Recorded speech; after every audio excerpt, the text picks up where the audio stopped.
Welcome to Ready to Mosh, a podcast all about rock, metal and alternative music. I'm Kev P. And I'm Gem G. Each episode will bring you the latest news, talk about new releases and review gigs and festivals that we've been to. There'll be a smattering of guest interviews and a lot of random chat. As well as the podcast, you can also find us on Twitter and Instagram. Just search at Ready to Moshcast. Hello and welcome to episode 57 of Ready to Mosh. Hello. Hello. We've got another special interview this week ahead of the Uprising Festival, and we have Nathanael and Flow from Damim. It was a great chat we had with the guys, and we're really looking forward to seeing them at Uprising. Unfortunately, we had a few technical issues with this one, so some of the audio on Nathanael's side was a little low, but we've tried our best and tried to work a little magic, and hopefully you enjoy it. So we've got special guests on today. We've got Damim. So we've got Flo and Nathanael. How are you doing, guys? How you doing? Thanks for having us. No problem. Anytime. So I want to get kind of straight into kind of like the origins and kind of like how the band began. I'll you want to go? Well, let's go all the way back. Oh, goodness. If you want to go all the way back, it started when in a previous life, when I moved to London. I wanted to play music, so I got together with this drummer, and the very, very, very first kind of embryonic form where we played some original songs was just me and the drummer. Then we got a bass. The drummer's called Braun. I'm not going to go through all the lineup changes. There's been a few band members over the years, to be fair, yeah. But it has been a few years as well, to be fair. Also. Let's just say the first, I guess, serious incarnation, shall we say, was with this drummer, Jaime Gomez, who's gone on to do other projects. He's now a fairly renowned producer. They're doing really well. We had, let's talk about, the first couple of albums we had, Purity, the Darwinian Paradox and the Difference Engine. So he was kind of an important part of that kind of structure and songwriting dynamic. It's kind of before my time, to be fair. Yeah, so this is before Flow. Yes, exactly. So we had another name, and then when I suppose Flow joined and we started writing different songs, and we had a different, I guess, musical and songwriting chemistry. Yeah, well, when we started to work together, it kind of, evolved a little bit, I guess, and so it kind of, when a new album was finally kind of ready to get recorded and things, Nathanael particularly, it's always been kind of Nathanael's baby, but he just thought, it's evolved, the name needs to evolve as well, and so it kind of moved forward into Damim. There's a reason for that, but Nathanael will probably explain it better than I do. Is the fact that if you choose any three alphanumeric characters, that's a really bad start for anything that you're going Google to try is not your friend. So we went for something a bit more distinctive that enabled us to, I guess, continue with the same sort of identity, but also signal that it was an evolved version of it. And so we had we released the first album under that particular moniker. There is. I can never quite remember which way round it goes. But what is Dam as a literal translation for? Blood, and then Damim is bloodied or bloodshed or payment of blood, donation of blood. And now we're at the point where we're literally on the cusp of releasing a new single. When I say on the cusp, I mean tomorrow. It's going live on Spotify. So you're in one track. Timing is excellent. Just the one track. But we have an EP coming with 2 new tracks on side A and 2 live tracks on side B. And And yes, we just got due to a last minute buffer, we had to substitute something, so we just got the new minute. Something else. Yeah, literally Of unforeseen nature. But yeah, there's a couple of live tracks from one's from Bloodstock. And the other one is from a COVID session, shall we say. We did this thing, sled home with metal injection. So we were quite happy with the way that came across. So we thought it'd be stupid to waste it. Yeah, that's actually a really good, cool video. Oh, you've seen it? Yeah, seen that. Yeah, absolutely. It's really, Right. It's actually kind of like for sort of like a COVID time. It's really well shot as well. It's kind of like everything just looks set up perfectly. I'm really glad we've managed to hoodwink you into feeling it that way. No, thank you. I appreciate it. It was really thrown together in the moment, and it was like, To be honest, we couldn't. We all live relatively far away from each other, and it was just so it's all kind of like different rooms, different studios. I think I played, and then we had to kind of like, almost like in a studio setting, just kind of like overlay stuff and kind of make it all happen like that sort of thing. It was a cool thing to do, definitely. but it's all one take by everyone. Oh yeah, no, absolutely. Yeah. But it's all one sort of performance, which is kind of nice. And metal injection were really good about it as well. And it went down well, it was really well received. So again, bring it out with as part of an on tape and CD. I'm going to wait for the label to take the lead on announcing that, because we're working with a new label, so we'll have to wait until tomorrow. But yes, we got the artist Adam O'Neill, who did his worked on the first issue of the comic, and he's worked on the new issue of the comic. So for anyone listening who hasn't been keeping up, or not that I expect anyone who's listening to know everything about this, but we have also during lockdown we started a comic, and due to the fact that we couldn't collaboratively make music in the same way, we decided to bring this idea to life. And just as I'm sure that practically everyone has this same thought of, oh, wouldn't it be nice to have a comic about the bands? Well, there's a chasm between having that as an idea and making it a reality, and we managed to bridge that gap. And we, with the help of Alan, who did one of our t-shirts and some of the artwork in the inlay of A Fine Game of Nell, our latest album to date. He's really coming to his own about the artwork for the comic. We're allowed to say that it's amazing because we did it for it. Yes, he's really going to town with the new issue as well. So he's done the cover for the latest EP, which again we're very happy with, and it's very screen print friendly, as you'll see when t-shirts come out. But yes, we're quite excited about this. It's our first thing in a while, and it's timed well, both not just because of you, but also because of Uprising, and then we have Manifest, and then we have a couple of festivals this summer as well, and into the autumn. So it's quite looking good. An exciting time. Yeah, looking good. Yeah, and the new comic as well, which will come out this summer. Yeah, that's actually something I was going to ask you about later. But as you kind of brought it up, is that something you're going to kind of continue to do alongside the music? Is it going to be a permanent sort of feature? So I mean I don't know how permanent is, but there's a for it. Yes, definitely.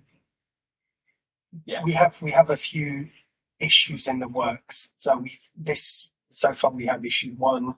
Issue 2 is essentially the second chapter of the story, and I think we're thinking about we have an arc for about 6 or 7. Can't remember how many it is, but we have a number of set things that need to happen for the whole thing to make sense and feel complete.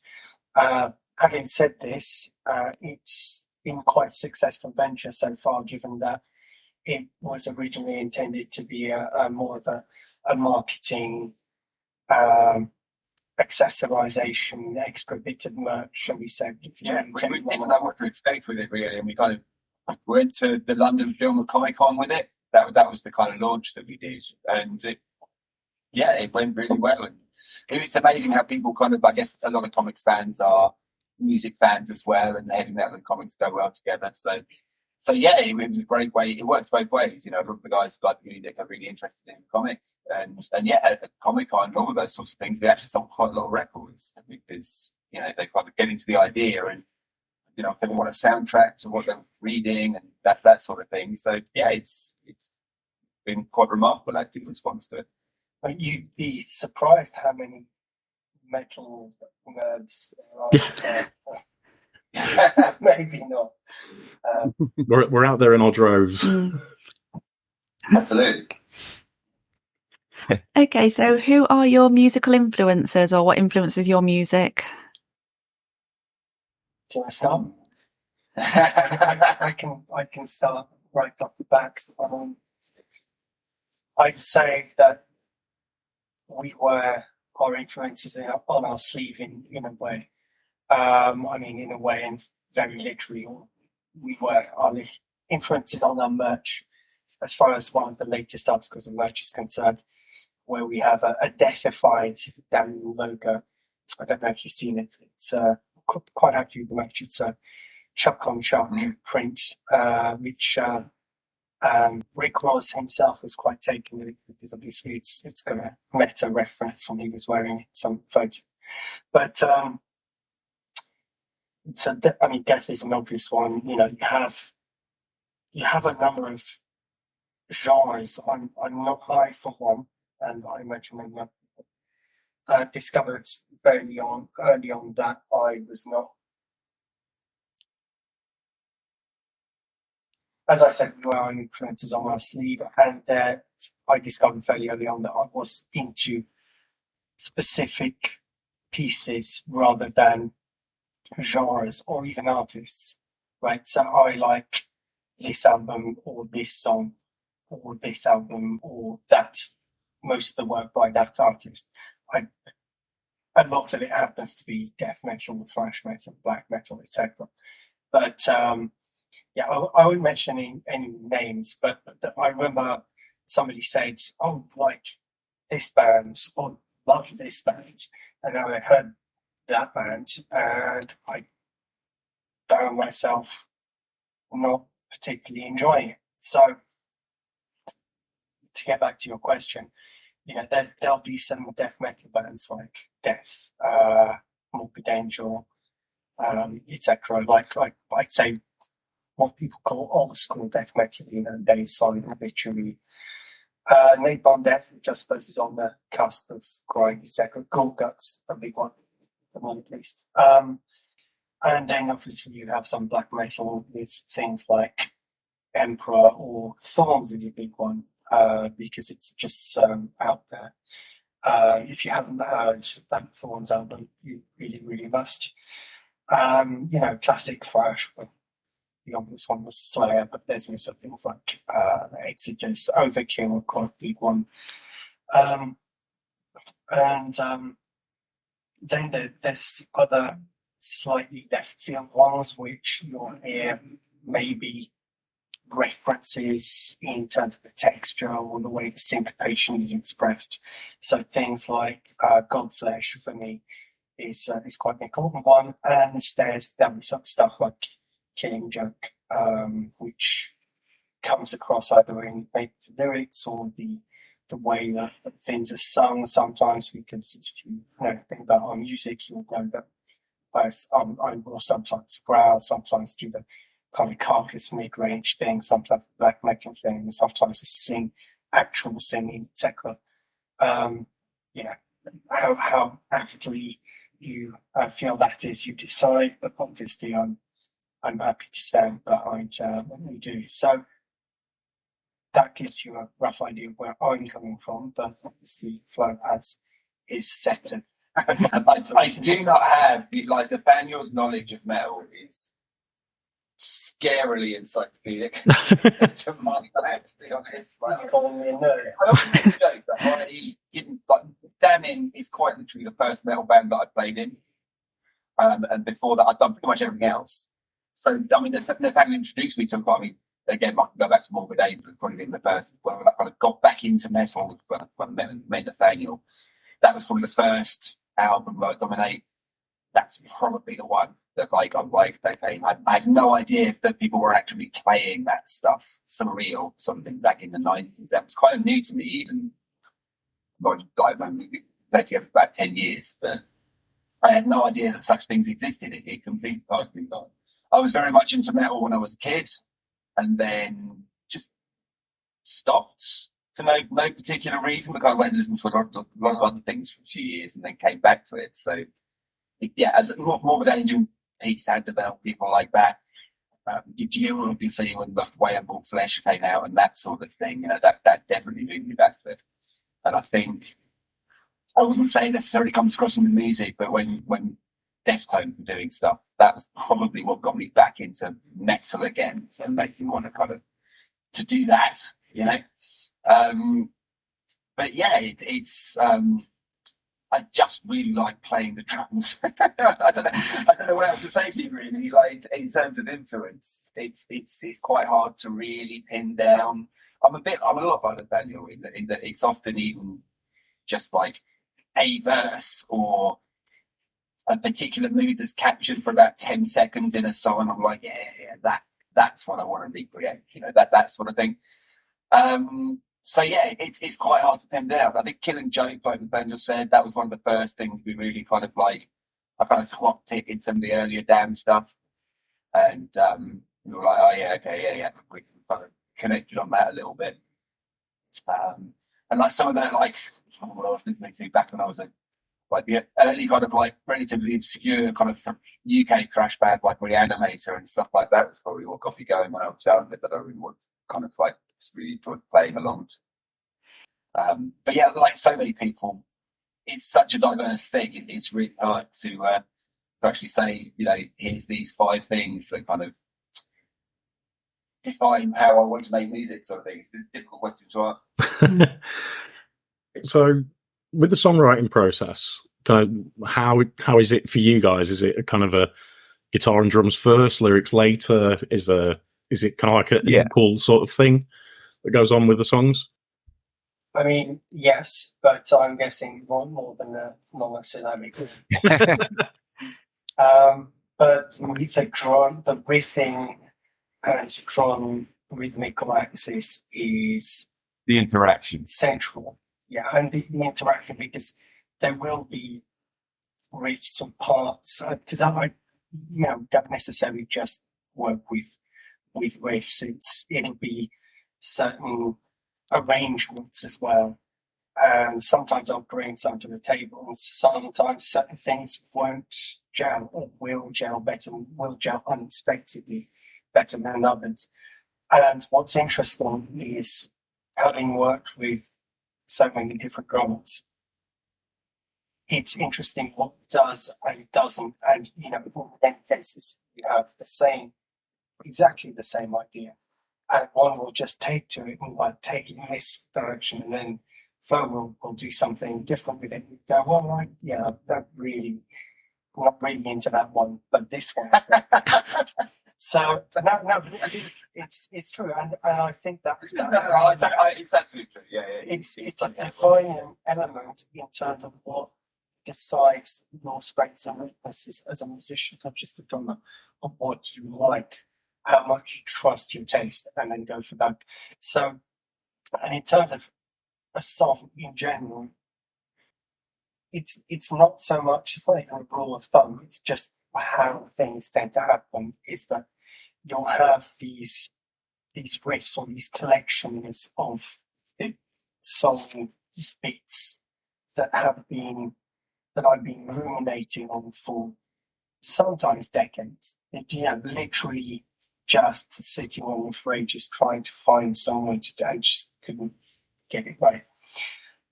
And then, so you have those, and then you'll have something recent which is catching, which compels you to continue to play it. Like, I really enjoy playing this part. I kind of messed it up in this way, and I quite like why I messed it up, so I'll keep that, incorporate it, and use it as well, variation, etc.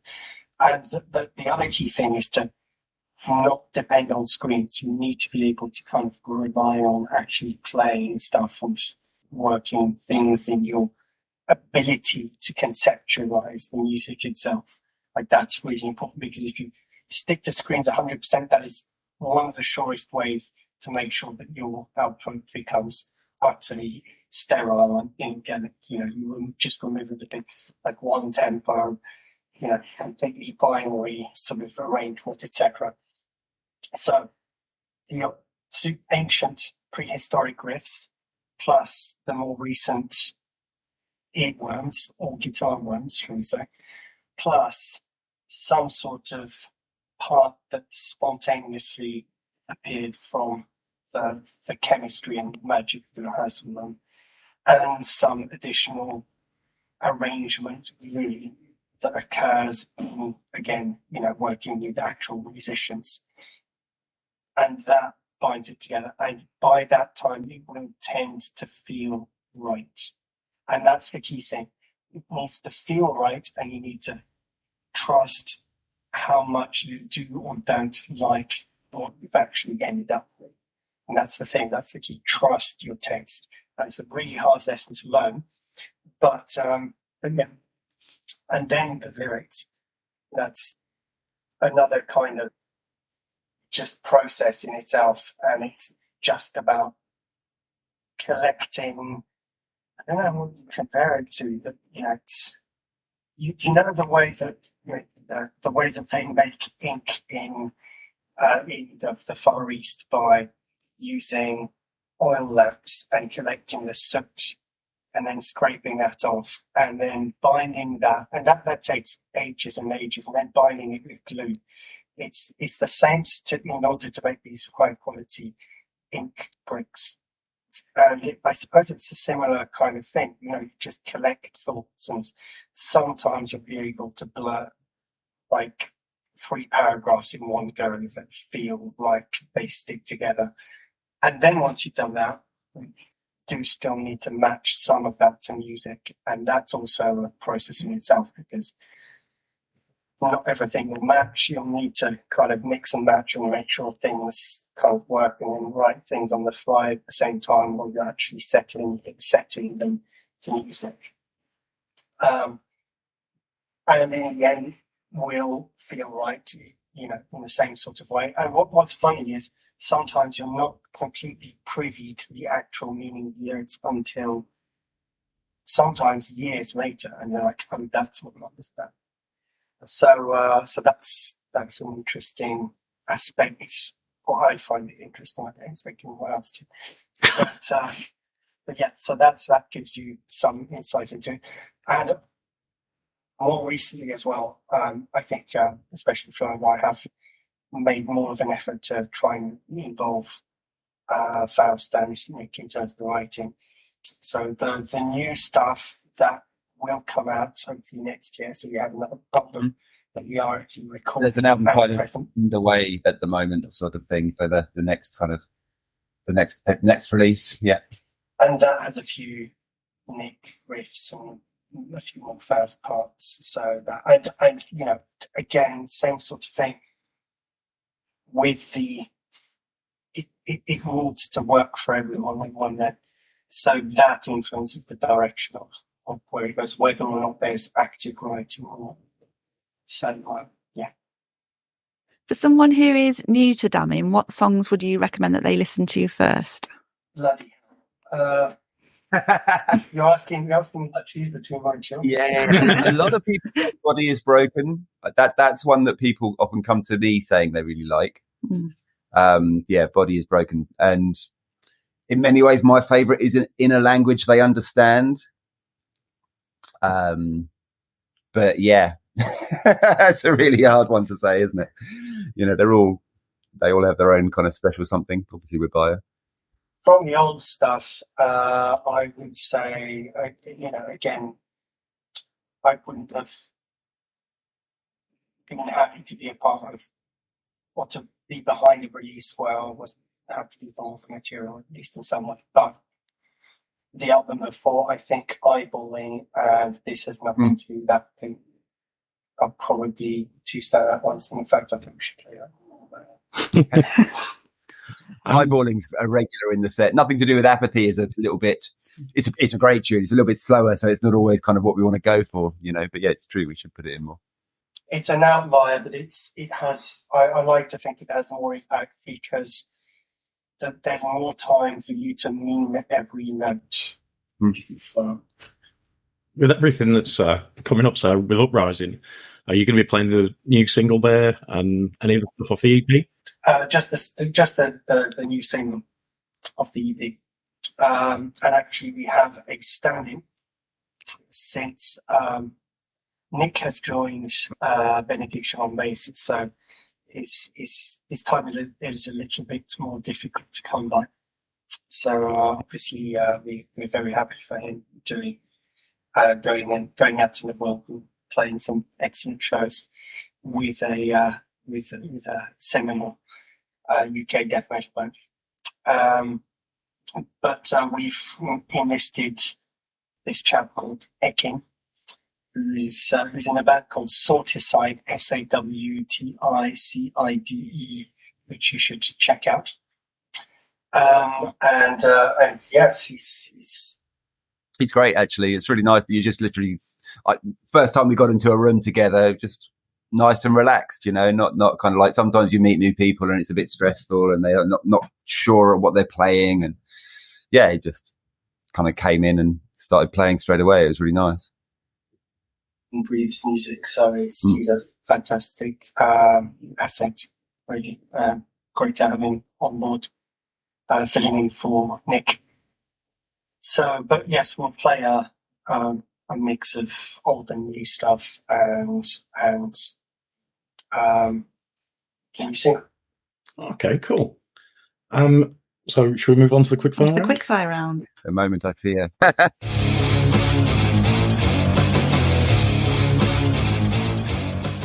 The quickfire round, it's 8 questions. You don't have to think too heavily about them. And some of these questions, I guarantee you won't ever have been asked these before.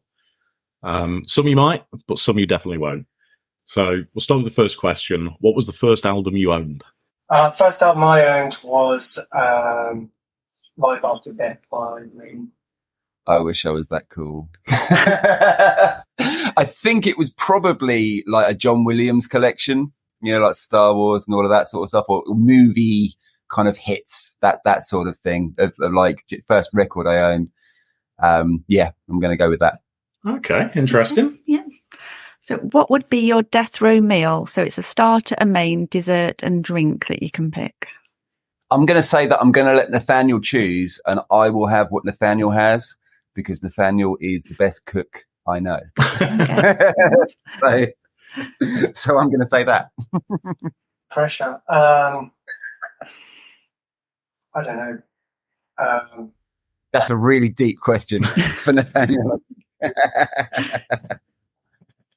Maybe something like some sort of seafood starter, like oysters, and then something rich and traditional.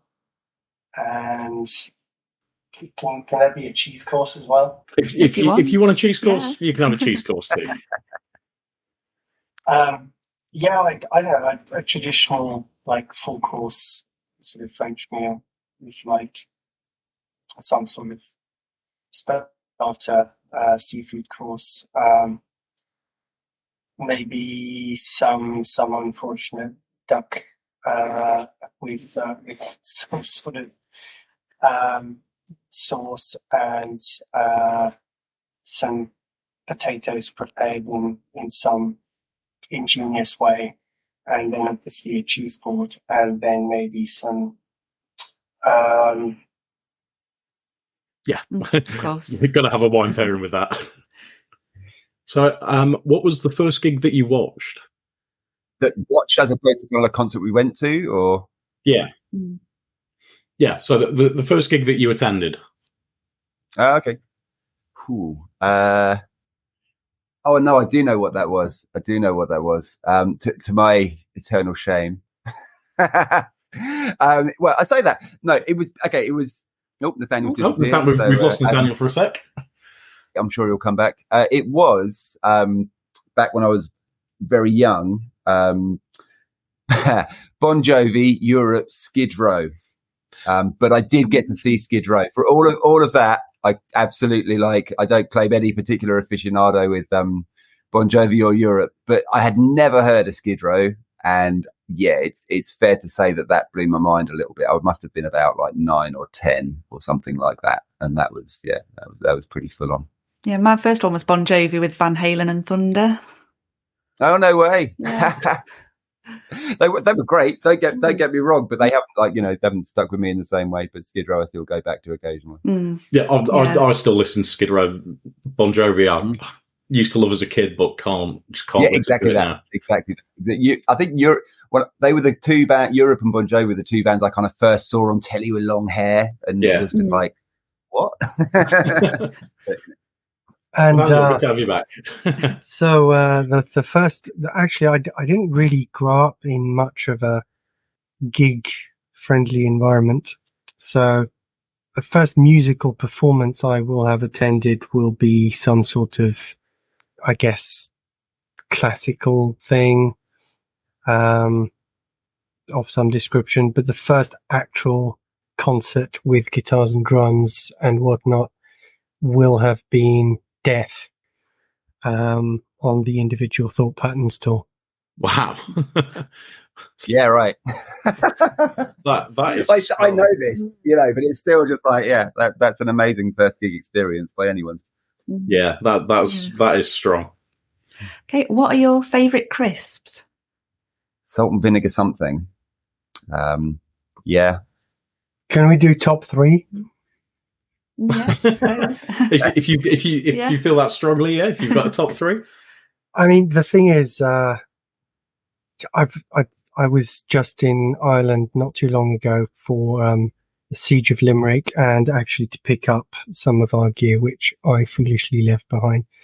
But it was also to attend the show, and I was reminded how good potatoes actually are as crisps. Like, they're quite strong and tasty, and you can actually taste the potato flavor.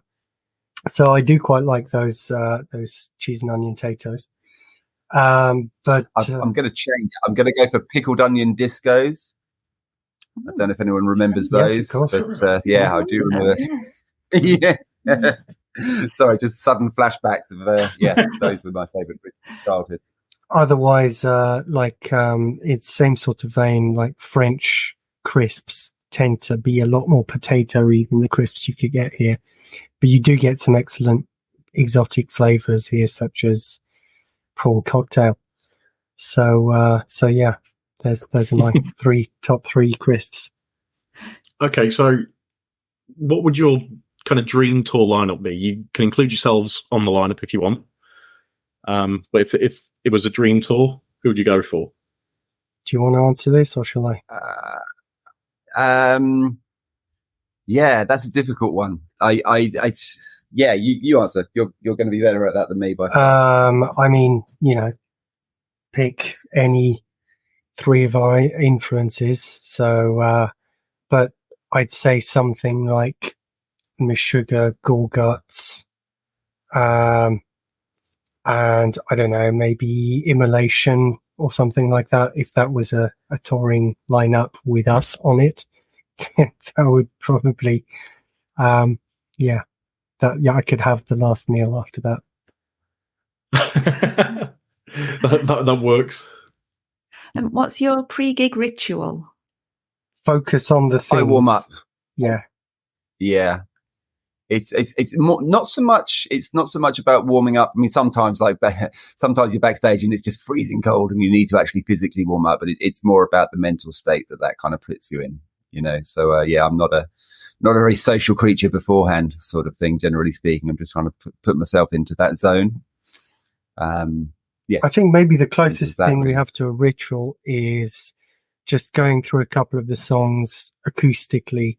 So, Flo will tap on his pad and use the floor as a kick drum, and Yeah, it's usually quite yeah, funny. I kind of unplugged. No amplification. We're trying to battle the band that's actually on stage at the time, sort of thing. That's usually quite good. But it will prime us for the actual thing and get us in the zone quite effectively, as well as actually warm us up.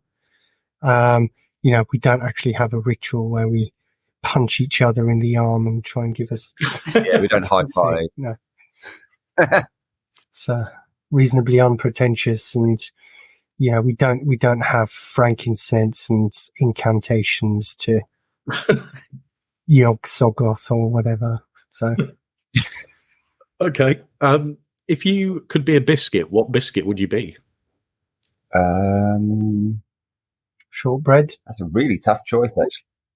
I've just come back from Scotland, actually. I did have some amazing shortbread. That is really good. So, yeah, that's definitely quite high up on my list right now of amazing things. I'm a chocolate digestive man. Like, there's no real substitute for that as far as I'm concerned. So I have to go with the chocolate digestive. Yeah, I'm going to stick with the purity of the shortbread. I don't think we've ever had shortbread as an answer. I think we have, no. I think that's the first. Mm. Yeah, that's a good one. Yeah. And finally, for the quickfire round, what was the last song that you listened to? I shudder to think, because as I say, I've just come back from Scotland and my wife was in charge of the music. So I absolutely don't know. Motley Crue? I'm going to say that it was... Oh, what are they called? Hang on. Answer the question, Nathanael, and I'll be able to tell you in a minute. As far as I'm concerned, I was showing Faust some brand new stuff, so it'd be one of our unreleased songs, but I don't know if that really counts as what you were hoping to ask. And this is the typical question where you're put on the spot and your mind goes completely blank in terms of what you've been recently listening to. I suppose I can pick a random example. I need to go and find out. It's driving me nuts. I'll be back. Okay, well then I'm really on the spot. I suppose I can pick up one of the songs that I've been listening to in the car. That's been, because I have a bunch of memory cards that I load up with music. One of the recent additions is The Fucking Champs.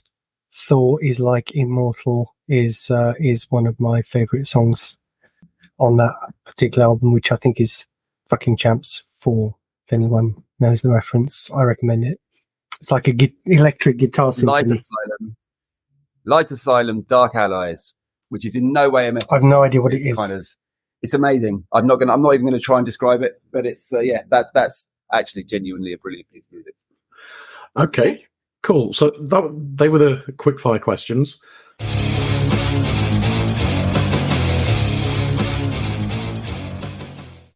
So obviously there's Uprising coming up. What other live dates have you guys got planned?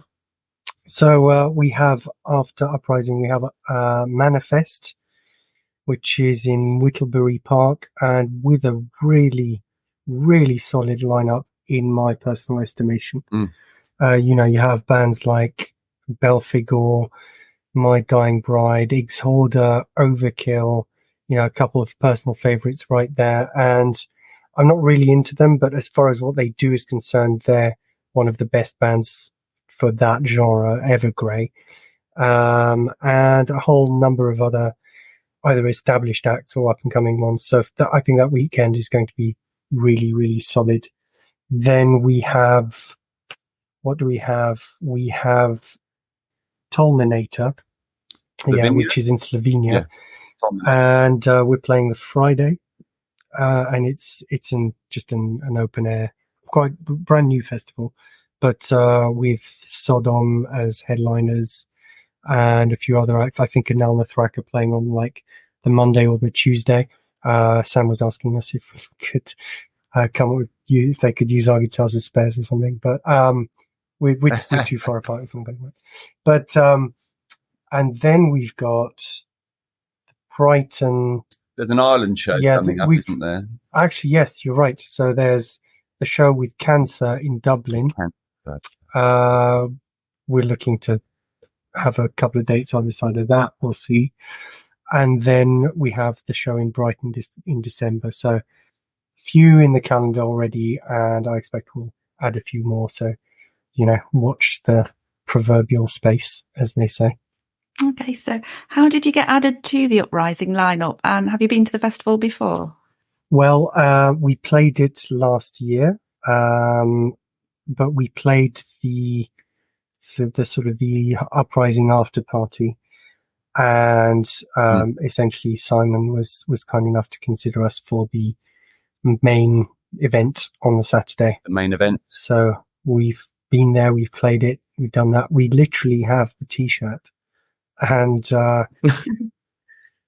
and with this year we're back with a vengeance.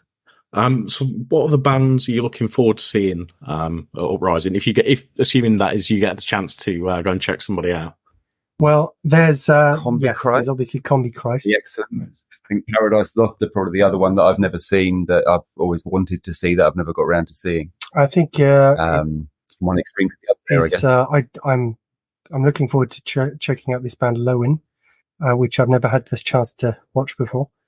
Who are playing right before us, as it happens, on the same stage. Yeah, I'm actually doing double duty. The band before Damim, I'm playing drums for them as well. So I'm kind of working extra hard. Well, I was going to ask about that. We were speaking to Lowen on Friday. Oh, he's gone. He's gone. Yeah, we spoke to Nina and Shem on Friday. Well, maybe while we're waiting for Flo, do you want to just do the last one? Yeah, so we've only got one question left for you anyway. So basically, why should people come and watch you at Uprising? Goodness. Well, if someone feels that they enjoy music and art for its own sake, rather than for gimmicks, I like to think we're purists.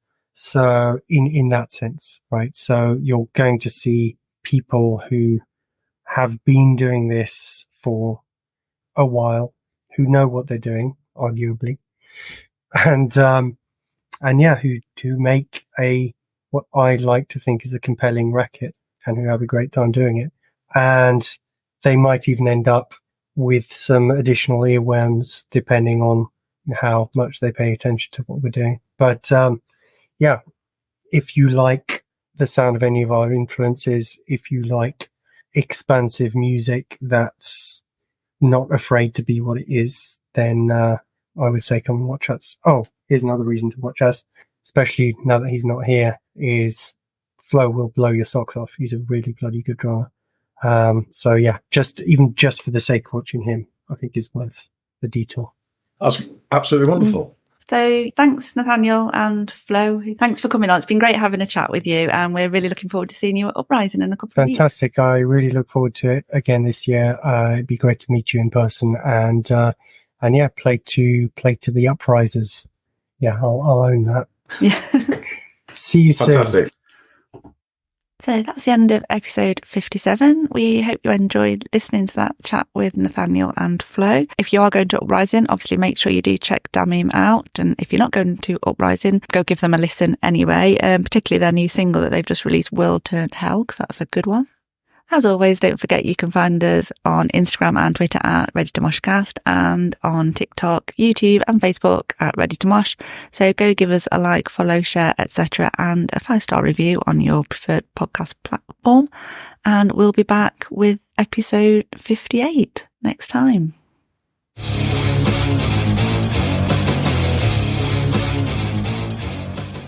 Make it stop, Moog.